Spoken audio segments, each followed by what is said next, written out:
Hey guys, Josh Thomas with another edition of Facebook Live, or Satterwhite Live, excuse me, on Facebook and YouTube. Today, instead of my regular co-host, I have a much better looking co-host, Megan Malmay. Just in case you didn't know, we're actually engaged to be married. So it is. That's true. Yeah, that just happened. Lucky so him. Not like today just happened, but it is pretty quick. So I'm fortunate to be on video with her today. So like I said, we're going to be talking about, like we said on YouTube intro, we're going to be talking about specifically in this video how stairs come into play in the design of the house, and then also talking about different aspects of stairs and stair railing. Really fun stuff.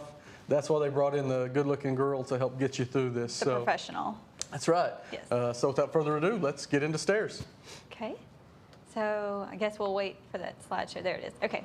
So we're going to start with the stairs. I'm going to talk more about the stair codes and like just how it impacts the floor space that you have to have for them to work and all the fun stuff. And then Josh will get into what kind of materials we can use. And specifically how it needs to be planned for ahead of time. It's not a thing that happens on the fly. Yeah, actually, oops, whered it go? Danny's trying to bring me in when I start talking. Okay, so here we go. All right, so stair codes. So I actually am not a fan of dealing with stairs because of the stair codes, especially in smaller houses. They're usually kind of difficult to work with, and I'm going to explain why, but it's all part of the job. Okay, so the minimum stair tread depth is 10 inches. Bigfoot sighting. Bigfoot sighting. We got another one. Yeah. Did y'all catch that on camera? You're going squirrel on me. Yeah. Okay, so 10-inch minimum. Usually when we draw them on the plans, we'll draw them 10.5-inch, just so there's a little leeway on the job site in case anything, because you know, when I draw it on the computer, it's one thing, but on site it might be a little different. So we do. You're literally talking about the depth of the amount of, because some people don't understand. You're talking over people's heads. You're talking over my head. So I'm just going to bring it down to the layman's term. You're literally talking about the amount of space that the foot has to step on going up the stairs, right? Correct. Okay. Correct. Okay. So basically when you're looking at the floor plan and it's just looking straight down, it's the depth that you see for each step that I have drawn, right? Okay, so now 10.5 is usually what we draw for common stairs. Now if you decide you want to go with a log tread stair, which means like the half log, they have to be a minimum of 10 inches because of code. So if you're planning to do... 10? I thought they were bigger. Sorry, 11 inch. 11 inch.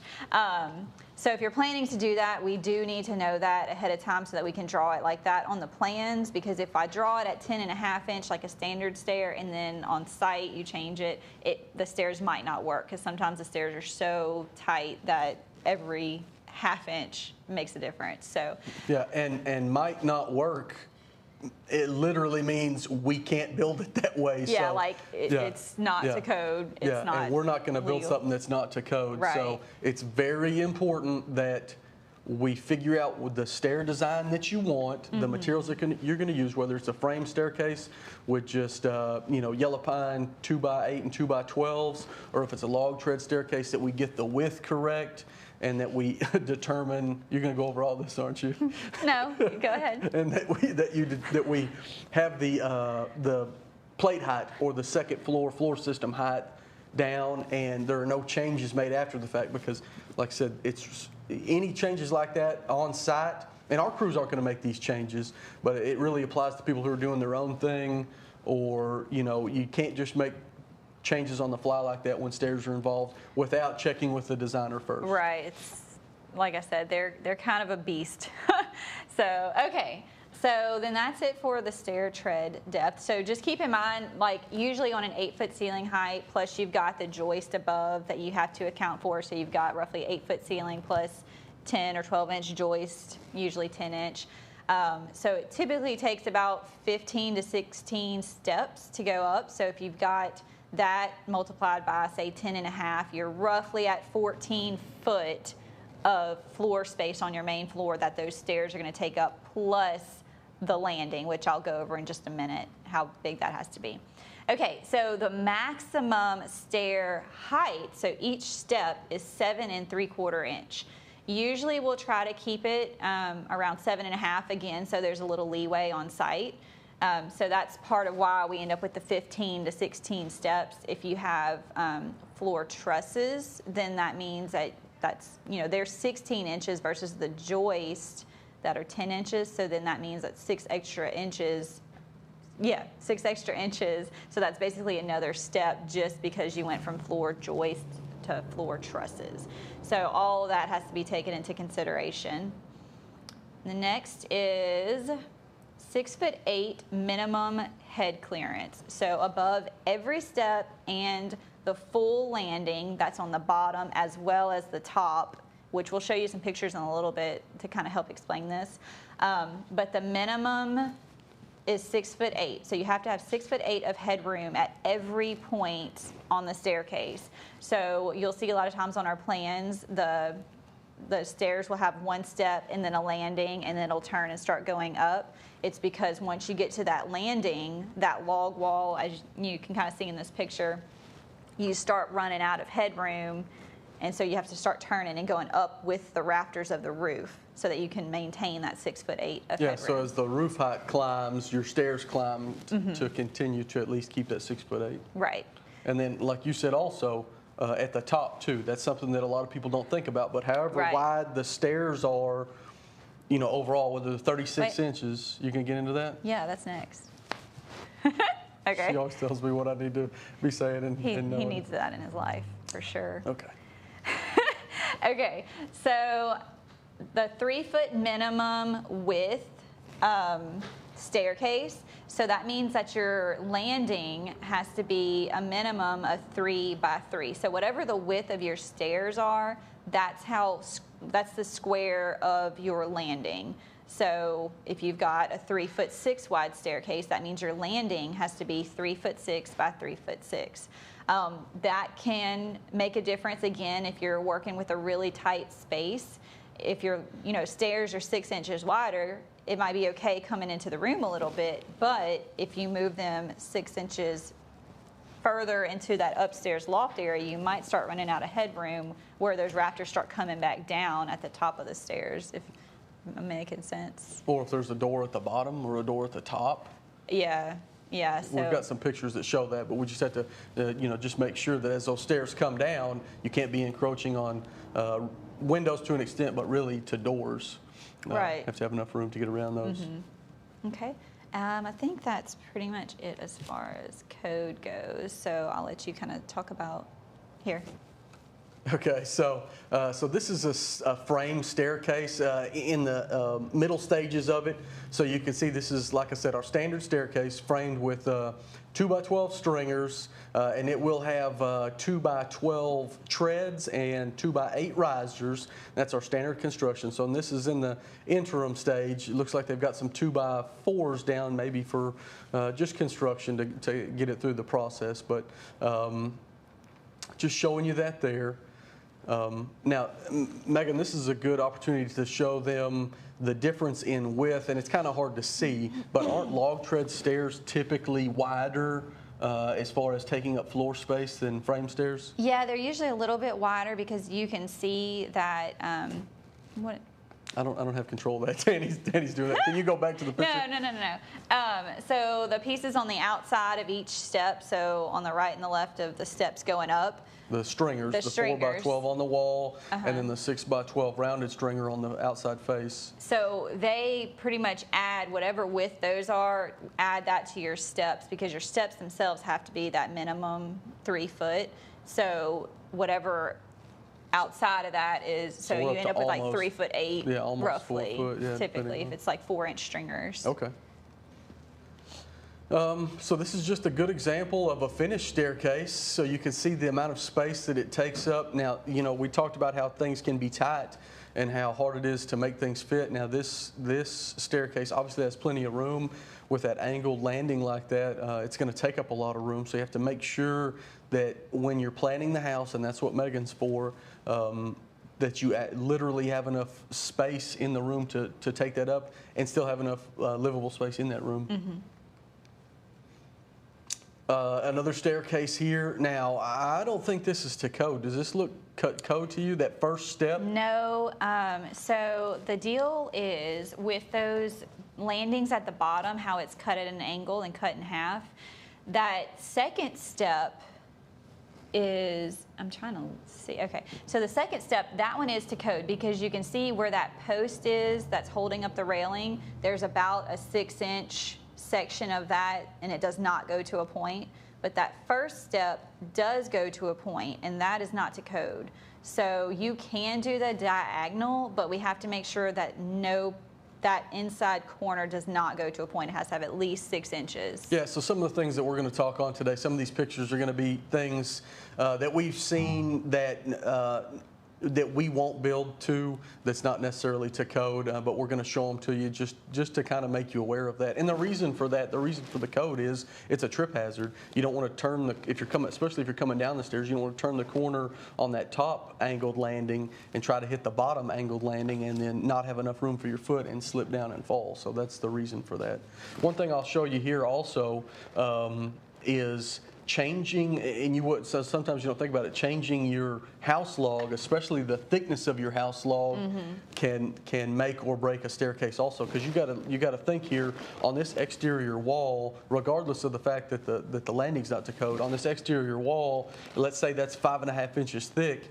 If you went all through the plan process, if you drew stairs that fit, whether they're framed like this or log tread, and Megan's figuring for a 5.5 inch thick log wall, if you change that log wall to 7.5 inch thick, now you've just encroached 2 inches into that staircase that can basically make it not work anymore, right? Yeah, I mean, if the stairs are that tight, then a couple inches can make a big difference. So this is about stairs, but it's also about planning. Yes, like I said multiple times already, stairs are not fun to deal with. That's like my least favorite part. But we plan for them, we make sure that they're right. Yes, yes. And we stick to the plan, we stick to the contract, and they will be correct. And if you're doing it yourself, whether you're doing it yourself as far as getting the plans done or whether we're doing the plans for you, it's very important that you think about these things and that you communicate your wants and your design with whoever's drawing the plan or one of our designers at any of our locations.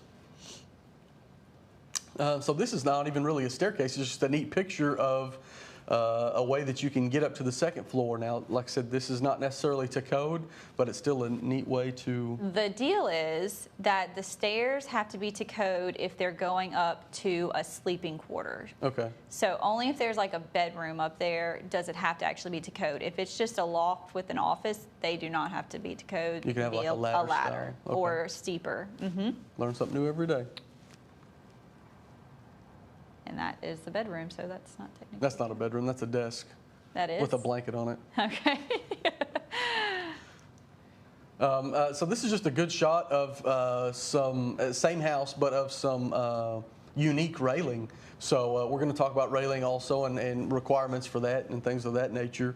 So this looks like some reclaimed timbers that they've used for railing, and you see there's no kind of rhyme or reason. Everything's not exactly square or the same size, but and people get so I guess caught up on the fact that everything, well, this is not the exact same size as this. Well, if you got a little of imagination, you're a good trim carpenter. You can turn that into a beautiful I like that showcase in the house. That look. Another log tread staircase. Now, we don't build this design with your two main supports underneath it and your half round coved into it, but we can sell you the materials for that. It's very time intensive as far as cutting everything to get fitted correctly into that. So that's something to think about as you're designing your staircase, and it's definitely a beautiful option to do if you've got the talent to do that. This is just showing a staircase coming down in a finished house where it kind of comes down out of a hallway area down into a half living area. Anything you want to say about that? Well, there are actually codes as far as railing goes. So you see that handrail going up the wall. That can only protrude up to 4.5 inches from the wall. And then the depth or the width between handrail to handrail, say there was another handrail,